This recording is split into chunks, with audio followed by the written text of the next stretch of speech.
asked you that question because at that same press conference when you were talking about being innocent, I remember her holding your hand and you holding her hand, and the look in your eyes, it was almost as if you felt more pain for her than you did for you.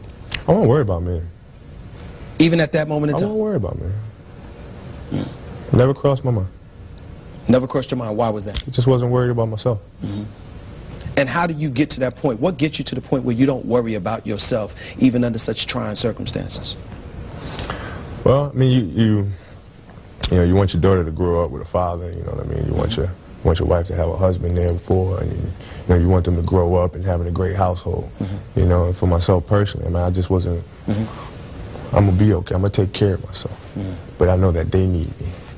So I was more worried for them than I was for me. The interesting thing about that is, though, when you listen to Phil or when you listen to even yourself and players that talk about you, the one thing that is a consensus about you, and it's not a negative, but they talk about your willingness and you know, you have to control things. And that might have been one of the few times in your life that you may not have had any control. What was that like for you?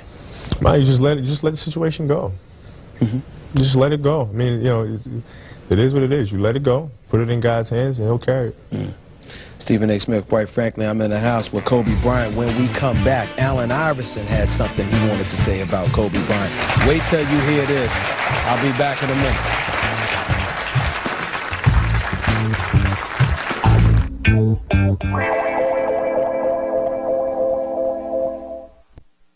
I always let LeBron know off top, dog, they love you right now. They love you right now. But please believe me, the first incident, the first time something happened, they are waiting, man. They're waiting, man. They're waiting. They're waiting, man. Just like, I mean, I hate to bring it up, but the other situation with Kobe. With Kobe Bryant? Yeah. Yes, well, all this time, he's the #1 man, the perfect man to everybody and everybody's heart. He's the #1 man. Kobe Bryant is who Kobe Bryant is, dog. But these people want him to be the Kobe Bryant that they want him to be. And it ain't right. You know, Kobe Bryant is his own man, man. He only get to live one time. People are killing this man, talking about his image or whatever. I mean, the man made a mistake. However he made the mistake, he made the mistake, and let's go on. You hear that from Allen Iverson. You hear that from an Allen Iverson. What does it mean to you right now that whether it's Allen Iverson or LeBron James with his quote in ESPN, the magazine, and some of the things that they said, all this love that all of these players are showing you, the way they once looked up to MJ, they're looking at you like that now. How does that make you feel? Makes you feel great, man, because it's all about your peers. You know what I mean? It's not about endorsements. It's not about fame. You know, you want your peers to respect what you do.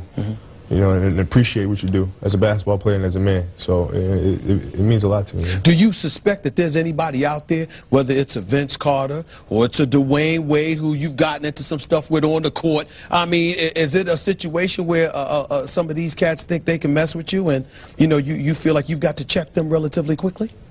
Well, I think the game itself is about competition. Right? So when you step out on that floor, the person that you're playing against, your opposition, must feel that way. And if they don't feel that way, I can smell it out pretty quickly. You know what I mean? But and what do you do when you smell it out? You go right at them. And you try to take their will away from them. That's what you do, ain't it? You take people's will. Just tell the truth. That's what you do, Kobe. When you play the game, when you're out there playing basketball, man, that's what you have to do. That's what you try to do. But you know, there's some players out there, particularly some of these young players who are a tough competition. Some people sit there and say, y'all keep talking about Kobe being the greatest player in the game today. Y'all don't realize that Kobe trying to be arguably the greatest ever. Your response? I got to get a couple more rings. Are you going to? Yeah, you know what? I won't rest until we do. So I'm going to continue to work hard, and we as a team are going to continue to work hard as an organization the same way. We continue to push and push until we get back to that top. My man. Appreciate it, baby. It's Kobe Bryant. That's it for tonight. Thanks for trying me out at my new time, 11 p.m. Eastern Time, 8 p.m. Pacific, right here on ESPN2. Quite frankly, it's back again Tuesday night with John Elway. By the way, remember, it's my house. You're welcome anytime.